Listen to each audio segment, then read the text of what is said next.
Talking to oneself is a habit everyone indulges in. We could no more stop talking to ourselves than we could stop eating and drinking. All that we can do is control the nature and the direction of our inner conversations.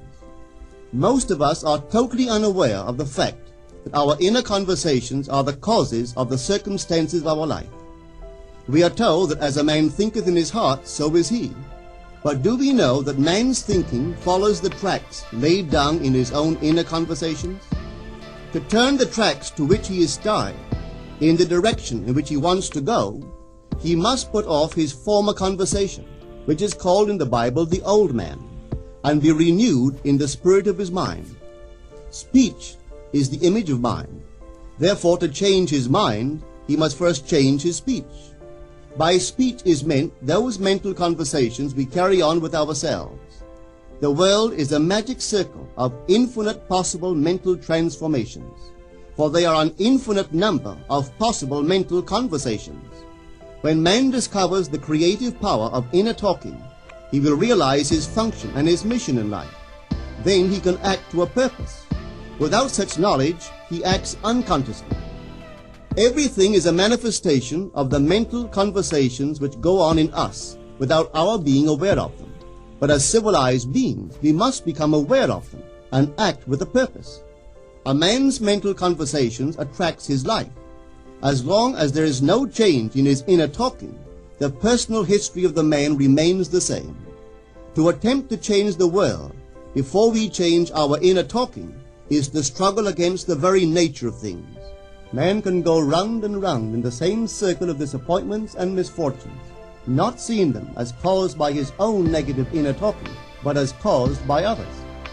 This may seem far-fetched, but it is a matter which lends itself to research and experiment. The formula the chemist illustrates is not more certainly provable than the formula of this science by which words are clothed in objective reality. One day a girl told me of her difficulties in working with her employer. She was convinced that he unjustly criticized and rejected her very best efforts. Upon hearing her story, I explained that if she thought him unfair, it was a sure sign that she herself was in need of a new conversation piece. There was no doubt but that she was mentally arguing with her employer, for others only echo that which we whisper to them in secret. She confessed that she argued with him mentally all day long. When she realized what she had been doing, she agreed to change her inner conversations with her employer. She imagined that he had congratulated her on her fine work, and that she, in turn, had thanked him for his praise and kindness. To her great delight, she soon discovered that her own attitude was the cause of all that befell her. The behavior of her employer reversed itself. It echoed, as it had always done, her mental conversations with him. I rarely see a person alone without wondering to what conversation piece is he tied. On what mysterious track is he walking? We must begin to take life consciously, for the solution of all problems lies just in this. The second man, the Lord from heaven in all of us, is trying to become self-conscious in the body, that he may be about his Father's business. What are his labors? To imitate his Father, to become master of the Word, master of his inner talking, that he may mold this world of ours into a likeness with the kingdom of love. The prophet said, "Be ye imitators of God as dear children." How would I imitate God? Well, we are told that God calls things that are not seen as though they were seen, and the unseen become seen. This is the way the girl called forth praise and kindness from her employer. She carried on an imaginary conversation with her employer from the premise that he had praised her work, and he did. Our inner conversations represent in various ways the world we live in. Our individual worlds are self-revelations of our own inner speech. We are told that every idle word that men shall speak, they shall give account thereof. For by their words they shall be justified, and by their words they shall be condemned. We abandon ourselves to negative inner talking, yet expect to retain command of life. Our present mental conversations do not recede into the past as man believes. They advanced into the future to confront us as wasted or invested words. My word, said the prophet, shall not return unto me void, but it shall accomplish that which I please, and it shall prosper in all the things whereto I sent it. How would I send my word to help a friend?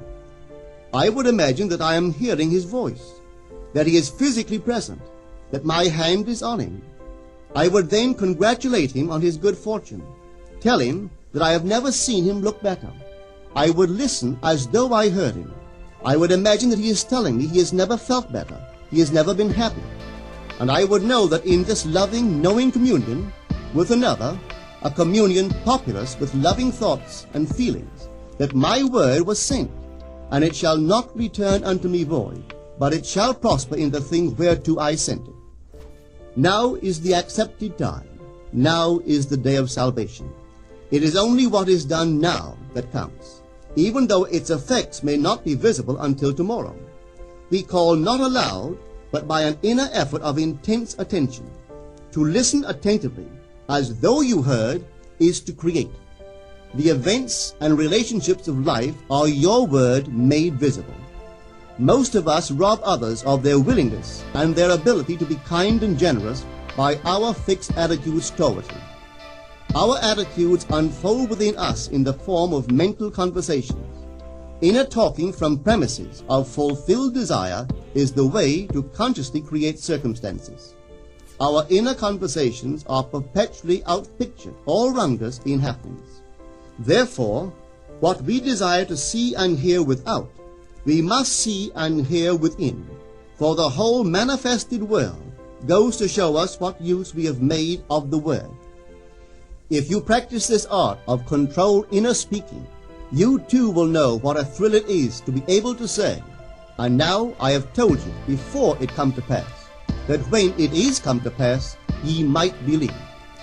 You will be able to consciously use your imagination to transform and channel the immense creative energies of your inner speech from the mental, emotional level to the physical level. And I do not know what limits, if any, there are to such a process. What is your aim?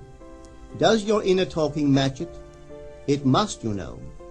If you would realize your aim, or as the prophet asked, can two walk together except they be agreed?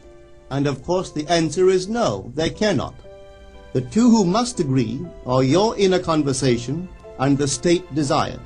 That is, what you desire to see and hear without, you must see and hear within. Every stage of man's progress is made by the conscious exercise of his imagination, matching his inner speech to his fulfilled desire. As we control our inner talking, matching it to our fulfilled desires, we can lay aside all other processes. Then we simply act by clear imagination and intention. We imagine the wish fulfilled and carry on mental conversations from that premise. The right inner speech is the speech that would be yours were you to realize your ideal. In other words, it is the speech of fulfilled desire. Now you will understand how wise the ancient was when he told us in the Hermetica, there are two gifts which God has bestowed upon man alone, and on no other mortal creature. These two are mind and speech, and the gift of mind and speech is equivalent to that of immortality. If a man uses these two gifts rightly, he will differ in nothing from the immortals. And when he quits his body, mind and speech will be his guides, and by them he will be brought into the troop of the gods and the souls that have attained to bliss. With the gift of mind and speech, you create the conditions and circumstances of life. In the beginning was the Word, and the Word was with God, and the Word was God. The Word, said Hermes, is Son, and mind is Father of the Word. They are not separate one from the other, for life is the union of word and mind. You and your inner talking or word are one. If your mind is one with your inner conversation, then to be transformed in mind is to be transformed in conversation. It was a flash of the deepest insight that taught Paul to write, put off the former conversation, the old man, which is corrupt, and be renewed in the spirit of your mind. Put on the new man. Put on the new man, and be renewed in the spirit of your mind, is to change your inner conversation, for speech and mind are one. A change of speech is a change of mind. The prophet Samuel said, "The Lord spake by me, and his word was in my tongue." If the Lord's word was in the prophet's tongue, then the Lord's mouth that uttered the word must be the prophet's mind. For inner conversations originate in the mind and produce little tiny speech movements in the tongue. The prophet is telling us that the mouth of God is the mind of man, that our inner conversations are the word of God, creating life about us as we create it within ourselves. In the Bible you are told that the word is very near to you, in your mouth and in your heart, that you may do it. See, I have set before you this day life and good, death and evil, blessings and cursings. Choose life. The conditions and circumstances of life are not created by some power external to yourself. They are the conditions which result from the exercise of your freedom of choice, your freedom to choose the ideas to which you will respond. Now is the accepted time. This is the day of salvation. Whatsoever things are of good report, think on these things. For your future will be formed by the word of God, which is your present inner talking. You create your future by your inner conversations. The worlds were framed by the word of God, that is your inner talking. See yonder fields? The sesamum was sesame, the corn was corn, the silence and the darkness knew. So is a man's fate born. For ends run true to origins. If you would reap success, you must plant success.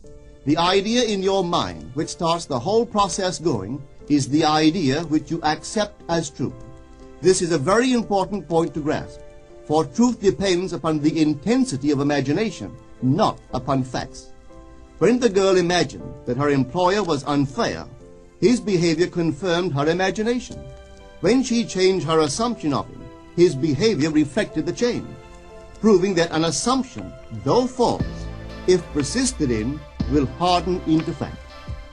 The mind always behaves according to the assumption with which it starts. Therefore, to experience success, we must assume that we are successful. We must live wholly on the level of the imagination itself, and it must be consciously and deliberately undertaken. It does not matter if, at the present moment, external facts deny the truth of your assumption. If you persist in your assumption, it will become a fact. Signs follow, they do not precede. To assume a new concept of yourself is to that extent to change your inner talking or word of God, and is therefore putting on the new man. Our inner talking, though unheard by others, is more productive of future conditions than all the audible promises and threats of men. Your ideal is waiting to be incarnated, but unless you yourself offer it human parentage, it is incapable of birth. You must define the person you wish to be, and then assume the feeling of your wish fulfilled, in faith that that assumption will find expression through you. The true test of religion is in its use, but men have made it a thing to defend. It is to you that the words are spoken. Blessed is she that believed, for there shall be an accomplishment of those things which are spoken unto her from the Lord. Test it, try it. Conceive yourself to be one that you want to be, and remain faithful to that conception. For life here is only a training ground for image making. Try it and see if life will not shape itself on the model of your imagination. Everything in the world bears witness of the use or misuse of man's inner talking. Negative inner talking, particularly evil and envious inner talking, are the breeding ground of the future battlefields and penitentiaries of the world. Through habit, man has developed a secret affection for these negative inner conversations.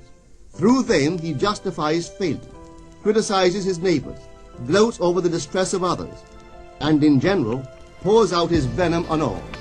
Such misuse of the word perpetuates the violence of the world. The transformation of self requires that we meditate on a given phrase, a phrase which implies that our ideal is realized, and inwardly affirm it over and over and over again until we are inwardly affected by its implication, until we are possessed by it. Hold fast to your noble inner convictions or conversations. Nothing can take them from you but yourself. Nothing can stop them from becoming objective facts. All things are generated out of your imagination by the Word of God, which is your own inner conversation. And every imagination reaps its own words which it has inwardly spoken. The great secret of success is a controlled inner conversation from premises of fulfilled desire. The only price you pay for success is the giving up of your former conversation, which belongs to the old man, the unsuccessful man. The time is ripe for many of us to take conscious charge in creating heaven on earth. To consciously and voluntarily use our imagination to inwardly hear and say only that which is in harmony with our ideal is actively bringing heaven to earth. Every time we exercise our imagination lovingly on behalf of another, we are literally mediating God to that one. Always use your imagination masterfully, as a participant, not an onlooker. In using your imagination to transform energy from the mental, emotional level to the physical level, extend your senses. Look and imagine that you are seeing what you want to see, that you are hearing what you want to hear, and touching what you want to touch.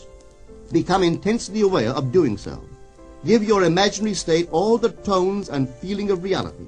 Keep on doing so until you arouse within yourself the mood of accomplishment and the feeling of relief. This is the active, voluntary use of the imagination, as distinguished from the passive, involuntary acceptance of appearances. It is by this active, voluntary use of the imagination that the second man, the Lord from heaven, is awakened in man. Men call imagination a plaything, the dream faculty, but actually it is the very gateway of reality. Imagination is the way to the state desired. It is the truth of the state desired, and the life of that state desired. Could you realize this fully, then would you know that what you do in your imagination is the only important thing. Within the circle of our imagination, the whole drama of life is being enacted over and over again. Through the bold and active use of the imagination, we can stretch out our hand and touch a friend 10,000 miles away and bring health and wealth to the parched lips of his being. It is the way to everything in the world. How else could we function beyond our fleshly limitations? But imagination demands of us a fuller living of our dreams in the present. Through the portals of the present, the whole of time must pass. Imagine elsewhere as here, and then as now. Try it and see. You can always tell if you succeeded in making the future dream a present fact by observing your inner talking. If you are inwardly saying what you would audibly say were you physically present and physically moving about in that place, then you have succeeded. And you could prophesy from these inner conversations and from the moods which they awaken within you what your future will be. For one power alone makes a prophet, imagination, the divine vision. All that we meet is our word made visible, and what we do not now comprehend is related by affinity to the unrecognized forces of our own inner conversations and the moods which they arouse within us. If we do not like what is happening to us, it is a sure sign that we are in need of a change of mental diet. For man, we are told, lives not by bread alone, but by every word that proceeds from the mouth of God. And having discovered the mouth of God to be the mind of man, a mind which lives on words or inner talking, we should feed into our minds only loving, noble thoughts. For with words or inner talking, we build our world. Let love's lordly hand raise your hunger and thirst to all that is noble and of good report, and let your mind starve ere you raise your hand to a cup love did not fill, or a bowl love did not bless, that you may never again have to say, "What have I said? What have I done?" O all-powerful human word.